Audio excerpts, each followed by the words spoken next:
নিজের ফোন দিয়ে কিভাবে চেক করবেন আপনার নামে এসআইআর এর হিয়ারিং নোটিশ এসেছে কিনা? সম্পূর্ণ তথ্য এই ভিডিওর মধ্যে নিয়ে এসেছি। সর্বপ্রথমে আমরা ভোটার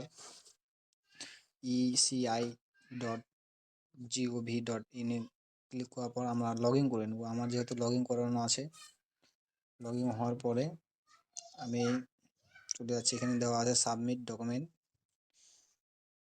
এসআইআর 2026 এর মধ্যে ক্লিক করার পরে আমি এখানে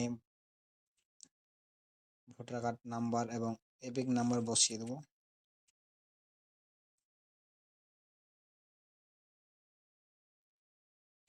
এপিক নাম্বার বসার পরে যে ওটিপি আসবে সেই ওটিপিটা এখানে এন্টার করতে হবে।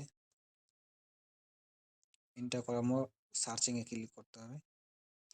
সার্চিংয়ে ক্লিক করার পর সম্পূর্ণ প্রসেস চলে আসবে। আপনার কত তারিখে হিয়ারিং আছে, কোন বুথে হবে, কোথায় হবে, সম্পূর্ণ দেওয়া আছে। তো যেহেতু আমার এই ভিডিওটি বানিয়েছি তোমাদের সবাইকে জানার জন্য, তো সবাই এই ভিডিওটি দেখে নিজের এপিক নাম্বারটি সার্চ করে আপনার হিয়ারিং ডেট জানতে পারেন। তো আমার হিয়ারিং ডেট আছে, হিয়ারিং ডেট 24 তারিখে আমার হিয়ারিং ডেট আছে জানুয়ারি মাসে।